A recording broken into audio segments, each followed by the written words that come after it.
surprise as well. So stay tuned for a little surprise present today.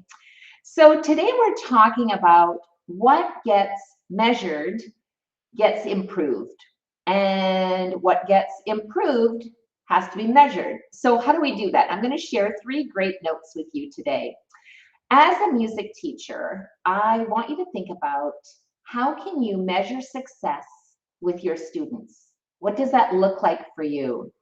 Share with me in the chat box, what are some ways that you measure success when you're teaching? What does that look like for you? I've got 3 notes for you today. N, R, and A. Wonder what those could be. How do you measure success with your students? Is it because they just play well, or because they just perhaps pass an exam? Like, what does success mean for you? Do they do well at a festival? How do we measure success? And if we don't measure, we can't really take the next step to improve our skill set. Everything kind of needs to be measured. It doesn't mean we are obsessed with doing exams, but we know that in order to improve, we have to measure where are we now, set our goals, where do we want to go, and then what is it going to take us to get there. So let's jump into our 3 ultimate music theory notes with Glory today. Oh, hello, welcome. And I have a question to say, what gets measured gets improved? How do we do that? Let's start with our first note. All right, our first note for today is N, and that is for note reading. And you might say, well, what do you mean by that, and how can we measure that?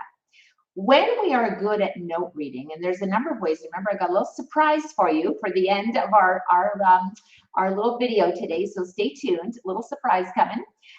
When we talk about note reading, when students are comfortable and confident in note reading, it obviously improves their sight reading skills, but it also improves their confidence. And there's different ways of note reading.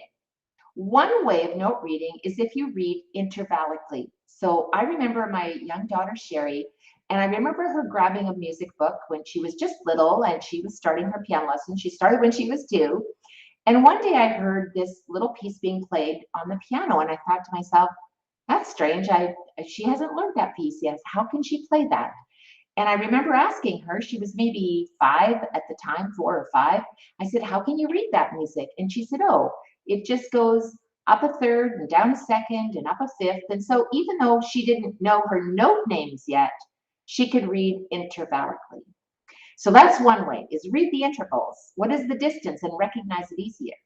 The next thing is that, of course, when we have landmark notes, when we can easily identify the landmark note of G in the treble clef, or ledger lines, 2 ledger lines above the treble clef is high, high C, and 2 ledger lines below the bass clef is low, low C.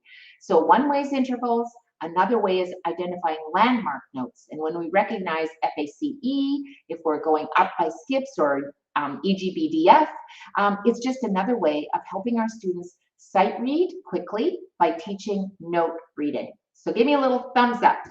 Yay, I like that idea. So one way that we can measure is by note reading. And why do we want to learn note reading? Is so that we can improve our sight reading skills. And ultimately, it gives us more enjoyment of music. You know, we're at the end of September right now, but if you think about, there's maybe some spooky pieces that you want to learn for October, and you want to learn some little songs about pumpkins. And if we just open up a book, we just want to learn to read those easily, want to have fun with our music. So little thumbs up. So what is one way that you teach note reading to your students? You can share with me in the chat. I'm curious to see what other ideas do you come up with other than reading intervals and reading distance between notes, reading landmark notes, or simply going up by skips or by steps. So let's see what you come up with. The second way that we can measure and improve things is by R, which is learning rhythm. You might say, well, how can we measure learning rhythm? Well, there's a couple of ways. When we learn rhythm, of course, we can clap the rhythm, right? So that's one way.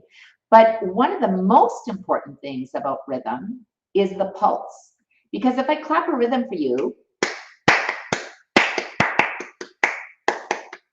and if I could clap for forever, but if there's no pulse, it doesn't mean anything. right? You've got to have pulse.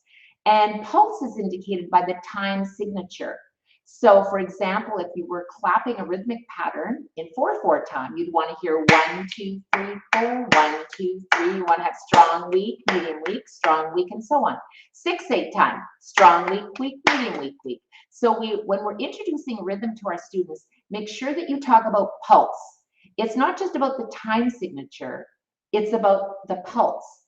So yes, we know there's 4 beats in a bar, but what is the pulse? Where do we feel that rhythm, right? So it's really important to engage in that.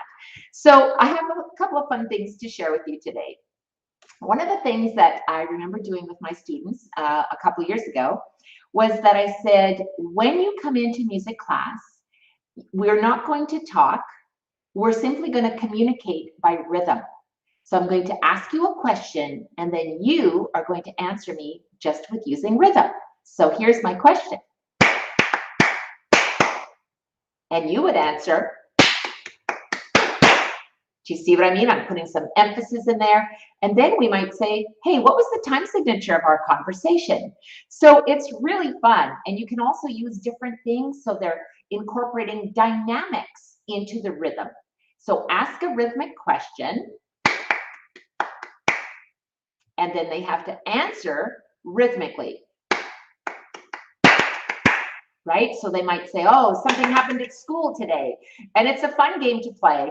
And it's actually hard to play the game without laughing. So it's called the rhythm game. And you can engage in using different time signatures. And at the end of your game, and it's simply, I ask a question, you answer me, right? So it's almost call and response. And it's a lot of fun. So hope you're enjoying that one. Let's see what Cindy has to say. She says, she's going back to our notes, and Cindy says, hi, Cindy. Cindy said, I teach my students landmark notes and note patterns. And when you do that, Cindy, that's why your students are so successful, because they're confident in their reading, and it helps them do their sight reading activities faster, right? So now the challenge might be, as you're teaching them those rhythmic patterns, or sorry, their note patterns, now you want to add some rhythm elements to it, and that makes it even more engaging. So now we know our notes. So what if you sang the alphabet song, forwards and backwards? A, B, C, D, E, F, G, G, F, E, D, C, B, A, B, C, D, E, F, G, G, F, E, D, C, B, A. So you're learning your alphabet song, and you're also learning it forwards and backwards, because we also have to know that we don't always just read our notes up, but we also have to learn how to read them down, right? So that might be one more thing that you could share. Thanks, Cindy. So let's see what else we've got here. Miss Bridget, what has she got to say? Bridget says, when singing solfege, for example, if the first line is do, then the next lines are mi and so, and then the last note is do. And arpeggio, oh, I love that. So it's do, mi, so. I guess you can't see me down here, but another thing to do too is when you're singing the solfege, what you might want to do is do hand signs, right? Because it also helps us to realize that we're going up by step, and then high do would be way up here. So that's a great idea, Bridget. I'm glad you mentioned that, because I actually, thank you, because I haven't done the solfege for quite some time, and I think I'm going to bring that back into my studio, because so often when we engage in all 3 modalities, as you were just saying, Bridget, use solfege. When you engage in visual, auditory, and kinesthetic, that's when the magic happens in learning. So use your body, engage in the body, and you might have them reading their music on the staff, but ask them to sing the notes, step away. It doesn't matter what instrument you teach. Students, I think, should be singing, because when they can hear the pitch, it develops their ear training as well. So we want to make sure to engage them in all learning modalities. Have them step away from their instrument. They can use solfege, hand signs, to kind of map out the melodic pattern, and then we can add the rhythmic elements as well, and they can tap, or they can clap, or you know, if you have little chopsticks, I love chopsticks. I do this all the time and have them tap the rhythm out. Sometimes clapping, you know, you get tired of the clapping, and if you have rhythm sticks that you can use, or a little drum, that kind of makes it more fun too. So thanks for that, Bridget. That's a great idea. Let's see, what else have we got here coming up? Clarence, what have you got here? Clarence says, sing alphabets. Yeah, that's good, right? A, B, C, D, E, F, G, G, F, E, D, C, B, A, A, B, C, D, E, F, G, G, F, E, D, C, B, A. It's kind of hard to sing that, especially when you're going backwards. So you sing the alphabet song, but you just keep reversing the alphabet. So it's a lot of fun to do that. So I hope, let's put Clarence on the spot. You need to sing the alphabet song for us, Clarence. So Bridget, what else have you got? Adding a few more ideas here. Great. Cindy says, that's a great idea, singing the alphabet forwards and backwards. And also, Cindy, it's a lot of fun. I do have a quick story to share with you. I taught the alphabet song forwards and backwards with one of my students. And I said to him, challenge your dad to learn the song with you as well. And then let's see who can sing it fastest. And I'll have a prize. I'll have a little donut for you or your dad. I'll just have one donut. Whoever can sing it fastest when you come to class next week, because his dad always dropped him off, is going to get the donut. So he said, okay, deal. So his dad came in and he said to me, so Miss Glory, my son tells me that there's some kind of contest for a donut today to see who can sing the alphabet song faster. And I said, yes, it's true. I got your donut right here. Let's see who's going to be the winner. And his dad said, okay, well, son, you go first. So, of course, his son started A, B, C, D, E, F, G, G, F, E, D, C, D, A. And his dad looked at him and he said, wait a minute, wait a minute. I didn't know anything about having to sing it frontwards and backwards. He never told me that part. So his dad tried, and obviously his son won the donut. So play the game and have some fun. Thanks, Cindy. All right, so let's go into our next one. So we talked about the rhythm elements.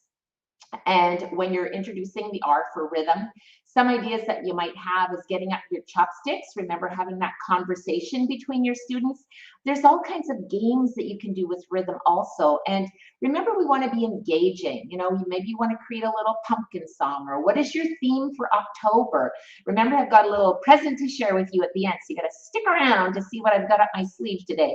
But I think it's really fun. It's really engaging when we can incorporate that element of rhythm and use it as a conversation, right? So does that sound like fun? Give me some love. Give me a little thumbs up in the chat box. Say yes, rhythm. Let's see who's in with me. Perfect. All right. Thank you. So how long, we've got some questions here. God bless you. For this awesome session, I would like to know how long should it take for practicing students to be able to play by ear? That's a great question. One of the things that I think is important is that we really use our ear training, and it's not a matter of how long, but it's a matter of constantly improving, right? And Cindy said, I have an abundance of chopsticks. Perfect. I know what I'm going to be doing with them. Rhythm sticks. I love this idea, and it's so much fun. And of course, I'm all about the fun, right? So perfect. So here comes number 3. So number 3. Number 3 is assessment.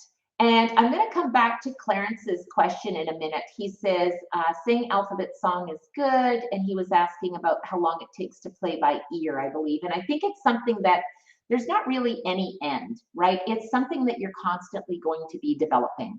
And this is really perfect timing in coming into assessment, which is what I'm talking about today. And I'm going to share some really cool stuff with you. So how can you actually move forward with your learning is 100% through assessment. And you might think, well, what do you mean? I don't really like doing tests. It makes me nervous. My students don't like it. But it's essential. It's essential for moving forward in anything that you do in life, right? If you're a teacher, an educator, if you're, working on your music studies, or if you're just thinking of cleaning out your closet, like you have to have some measurement. How much more do I have to go, and where am I at now? So here's my little surprise present for you guys today. What I'm going to do is I'm actually going to take you inside the Ultimate Music Theory Teachers membership, giving you a sneak peek today because I've got some assessment tools that you can use with your students. So let me show you. I'm going to pop this up here. I'm going to share my screen, and I'm going to hide myself in the corner here.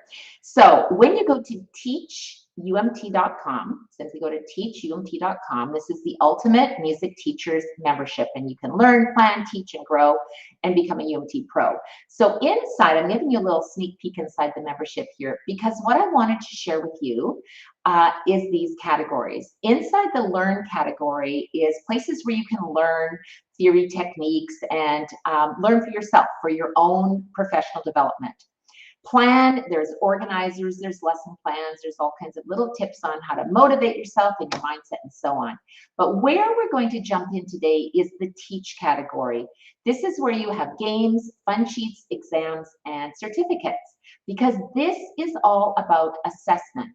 So let me jump into the teach category here with you.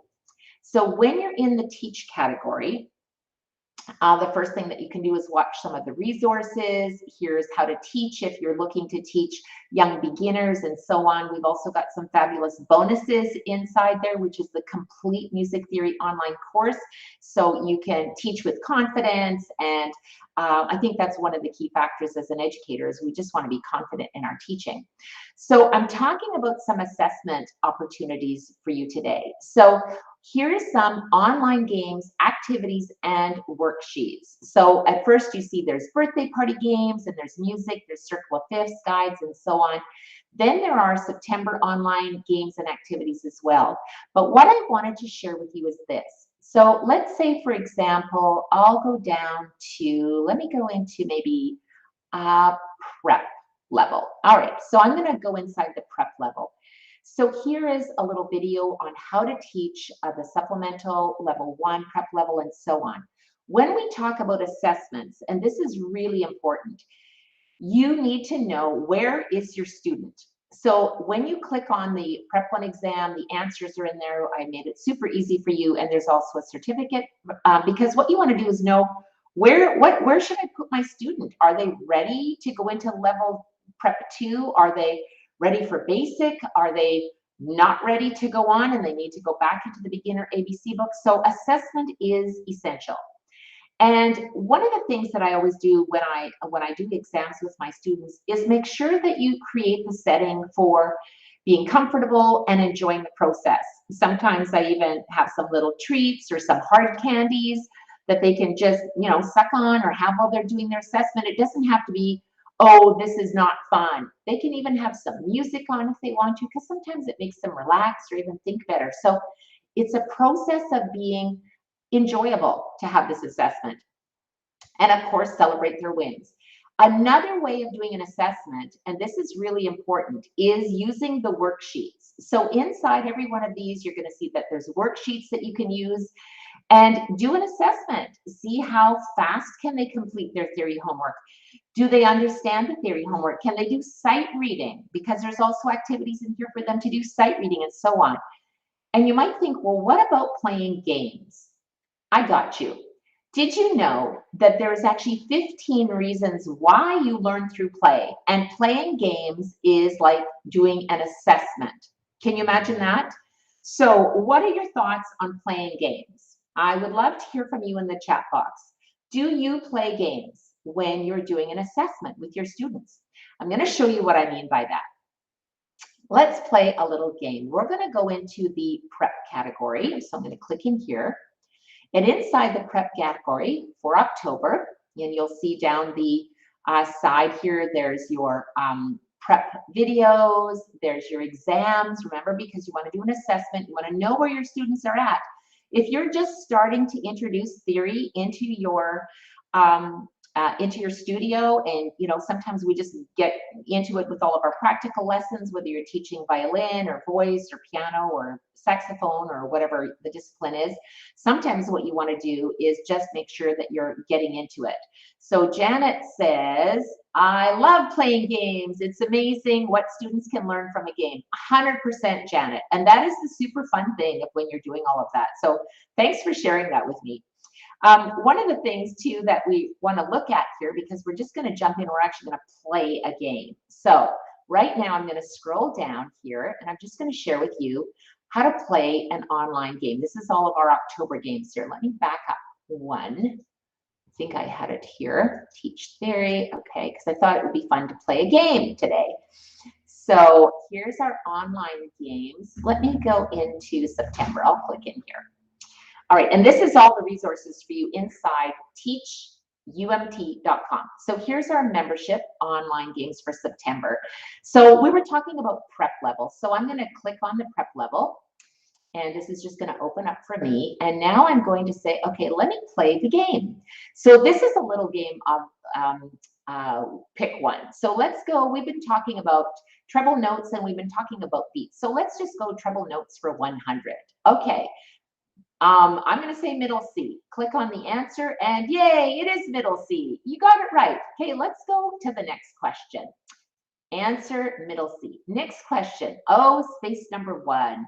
What could that be? I'll say F, and I'm right. So this is just a way to engage your students to have some more fun while they're learning and playing games. As you're going through all of your materials, you'll notice that there's also intermediate circle of fifths. There's advanced alto clef and tenor clef notes. And so no matter what key, what level you're teaching, there's going to be resources for you for every single thing. And Janet's right. You do learn when you play games. And I highly recommend going through all the resources that you have inside the Ultimate Music Theory Teachers Membership. You've got all activities for beginner ABC, for your Prep 1, Prep 2, Basic, Intermediate, Advanced, and the complete music theory level. If you are teaching adult students, you may want to use the Complete Rudiments Workbook. And that Complete Rudiments Workbook, which you see right here, covers everything that's in basic, intermediate, and advanced rudiments. And that is really for your advanced learners. So you've got to have some fun doing that. So when you're teaching this week, I challenge you to use the 3 notes with glory that you learned about today to go through N, which is your note reading, R, which is your rhythm, have some fun with those chopsticks, and A, do your assessment. And when you're doing your assessment, I'll just come back here. When you're doing your assessment, remember that you can engage in all 3 modalities: visual, auditory, and kinesthetic. And it's important for us to, let me make sure I can pop this up for you guys here. You can just go to TeachUMT.com. I notice that we have a lot of our Ultimate Music Theory teacher members already in here. So welcome. Great to see you joining me here. Make sure that you have fun, right, when we're teaching. We want to make sure that we're engaging our students with activities that motivate them to learn. Step outside the box and step outside your own comfort zone. I think things have changed in our teaching, right? Because it's always interesting, Cindy. Thank you, Gloria, always a pleasure. Thank you for being here. Thank you, Cindy. I think one of the things that's really important for our students is that they know that it's a place of learning, but it's also a place to be having fun. And did you know that you actually don't learn anything if you're not having fun? I mean, can you imagine going to take a class in something that you were completely not interested in learning? You'd probably just like doodle around in your notebook and not even be paying attention because it wasn't fun. But if the instructor presents it in a fun and engaging way, we are excited to learn. And I want to invite you to teach with passion. I think it's important for us to always say, you know what, it's fun to teach with passion. And are you ready for that? Give me a yes in the chat box. Awesome. So check it out. You can simply go to TeachUMT.com and I will see you guys on the inside. If you have any questions, don't hesitate to reach out to us, info@ultimatemusictheory.com, or just leave me a note in here to say, yes, you know, Glory, I'd like some more information. I can send you a quick one. Let's see, we've got a little, your resources are super organized. Kudos, woohoo! Thank you so much. They are super organized. Wait till you get inside the membership. You're going to just be blown away. I should mention one more thing. You know, I go live and do my little chat with you guys every week. But also inside the TeachUMT.com, if you're going to TeachUMT.com and you jump into the membership, we actually do weekly coaching calls. So you are going to be invited into a coaching call every week. We're on Zoom. We share our weekly wins. We've got fantastic concepts of what are we learning about every single week inside the membership. And we're accountability partners because it's not fun doing everything by yourself. There's a lot of bonuses and perks inside the membership. I shared with you the complete music theory course. You're also invited to our exclusive Facebook group. You're also invited to our weekly coaching calls. We're here to serve you, and it's all done for you. Your lesson plan, everything, you name it, it's done like dinner.